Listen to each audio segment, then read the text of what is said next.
Assalamualaikum warahmatullahi wabarakatuh. Dengan saya Muhammad Ramdhani. Di sini saya akan mempresentasikan tentang tugas metode penelitian dengan judul monitoring penggunaan air rumah tangga berdasarkan volumenya berbasis Internet of Things atau IoT. 1. Terbelakang. Seperti yang kita ketahui, air merupakan sumber daya alam yang sangat penting dan mutlak diperlukan oleh semua ciptaan Tuhan, baik manusia, hewan, dan juga tumbuhan atau bagian lainnya. Bagi kehidupan manusia, air memegang peranan yang sangat penting, tidak hanya untuk metabolisme tubuh, tetapi juga untuk keperluan lainnya, seperti pelarut mineral kimia, pelapuk mineral, dan mengimbangi penguapan. Selain itu, air juga digunakan dalam proses kehidupan manusia untuk kebutuhan sehari-hari seperti keperluan rumah tangga, keperluan industri, keperluan pertanian, keperluan pertambangan, dan sebagainya. Dan adanya PDAM membantu untuk memenuhi kebutuhan manusia agar kebutuhan air yang diperlukan tercapai. Jadi, ini merupakan suatu penelitian yang dimana akan dibuat suatu alat monitoring untuk penggunaan air PDAM pada rumah tangga berdasarkan IoT, berbasis IoT ini. Terus,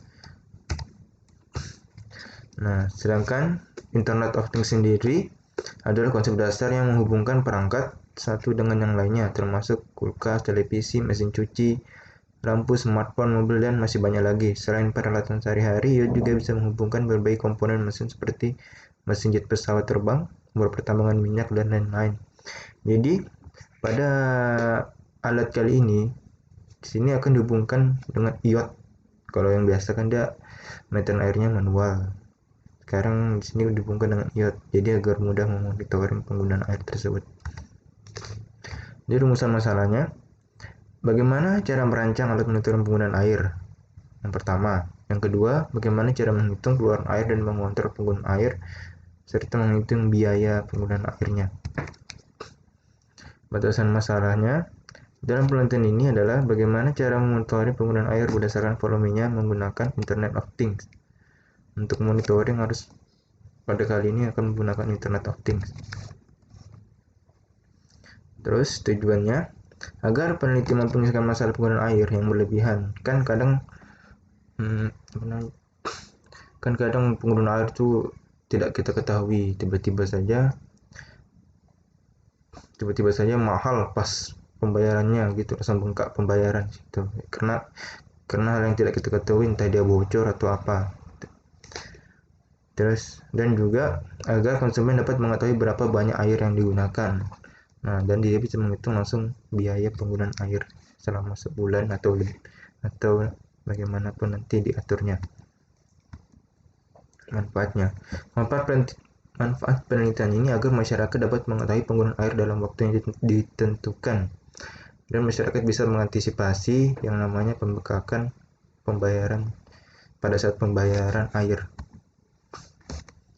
Terus kita masuk ke bab 2, dasar teori. Air merupakan substansi kimia dengan rumus kimia H2O. Satu molekul air tersusun atas dua atom hidrogen yang terikat secara kovalen pada satu atom oksigen. Air sangat penting bagi kehidupan makhluk hidup di bumi. Ini fungsi air bagi kehidupan tidak dapat digantikan oleh senyawa lain. Penggunaan air yang utama dan sangat vital bagi kehidupan adalah sebagai air minum. Hal ini terutama untuk mencukupi kebutuhan air di dalam tubuh manusia itu sendiri. Terus, untuk membuat suatu alat itu kita memerlukan beberapa komponen seperti node MCU. Node MCU adalah open source firmware dan pengembangan kit yang membantu untuk membuat prototipe produk IoT atau Internet of Things. Jadi kita menggunakan ini untuk menggunakan Internet of Things. Dan beberapa baris script Lua node MCU adalah sebuah platform open source IoT. Ini Arduino. Arduino adalah pengendali mikro yang dapat diprogram dan dibuat dalam board microcontroller yang bisa dipakai, dan dalam terdapat komponen utama yaitu sebuah chip. Di sini Arduino kita gunakan untuk mengkalibrasi motor flow sensor nanti. Nah, RTC. RTC adalah singkatan dari Random Lock. Secara sederhana, modul RTC merupakan sistem mengingat waktu dan tanggal yang menggunakan baterai sebagai pemasok power. Agar modul ini tetap berjalan, modul ini mengupdate tanggal dan waktu secara berkala, sehingga kita dapat menerima tanggal dan waktu yang akurat dari modul RTC kapanpun kita butuhkan. Dan model RTC-nya ini adalah model DS3231 yang akan kita gunakan pada penelitian kali ini. Nah, ini merupakan sensornya, atau dia yang akan menghitung untuk menyempurnakan alat nanti. Seperti di sini, water flow sensor adalah sebuah perangkat sensor digunakan untuk mengukur debit fluida. Sebagai pada semua sensor, keakuratan absolut dari pengukuran membutuhkan pengkalibrasian sensor. Pada proyekan penelitian ini, tipe water flow sensor yang digunakan merupakan mechanical water flow sensor. Nah, dan sistem kerja water flow sensor, ketika fluida mengalir melewati rotor, fluida tersebut mengakibatkan rotor tersebut bergerak dengan kecepatan yang proporsional dengan kecepatan linear fluida. Putaran rotor ini menyebabkan ujung blade rotor yang memiliki magnet menghasilkan pulsa digital on dan off yang dibaca oleh transducer. Hal efek yang ada pada rangkaian pendeteksinya. Terus ketiga, adapun di sini tahapan penelitian. 1.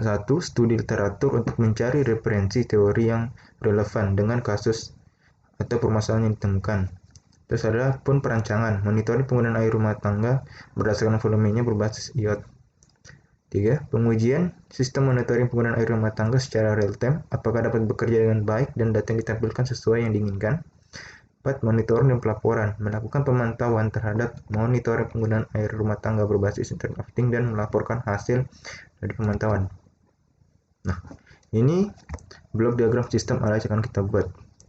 Water flow sebagai sensor baru masukkan ke node MCU yang sudah ada RTC, yang sudah power supply sudah masuk, dan RTC pun sudah ada seperti dijelaskan tadi. RTC untuk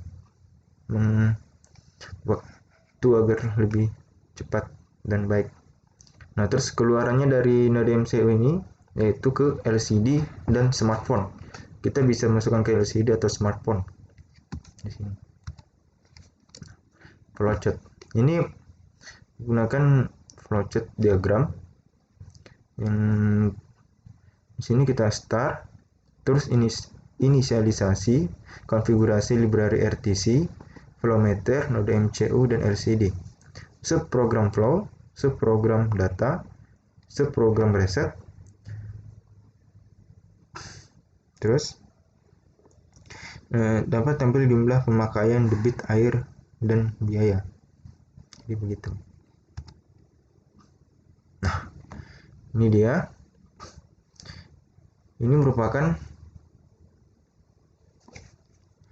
perancangan skematik yang dimana bentuk alat yang akan kita buat nanti gambarannya akan seperti ini, yaitu dimana satu merupakan bagian sensor water flow meter digunakan untuk mengukur volume dan biaya air yang dideteksi berdasarkan aliran air dengan kondisi logika yang tersimpan pada program Arduino Uno. Nah, terus 2, di sini node MCU berfungsi sebagai microcontroller untuk menggantikan Arduino Uno. Kelebihan node MCU berbasis iot untuk mengontrol jarak jauh melewati media internet atau web. Terus 3, bagian output LCD berfungsi untuk menampilkan hasil pengukuran volume dan flow rate. Situ LCD ataupun smartphone bisa di situ. Pipa untuk masuk dan keluarnya air, masuk dan melewati water flow sensor. Di sini yang pertama kita pipa nomor 4 ini merupakan pipanya yang dimana masuk dia akan melewati water flow sensor. Water flow sensor akan mengirim ke node MCU dan akan membaca semua ditampilkan di LCD atau smartphone. Situ. Terus 5 ini adalah box untuk mengamankan alat monitoring.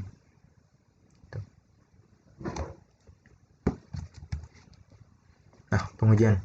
Setelah tahap perancangan sistem berhasil yang dilakukan, pada tahap selanjutnya adalah pengujian terhadap sistem tersebut.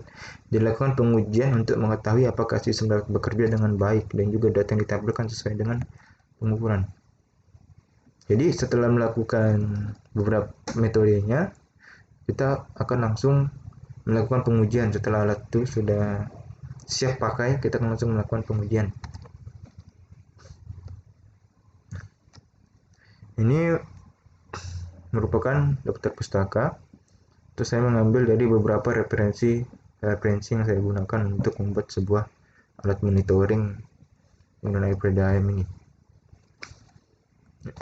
Mungkin itu saja dari saya, kurang lebihnya saya mohon maaf. Sekian dan terima kasih. Wassalamualaikum warahmatullahi wabarakatuh.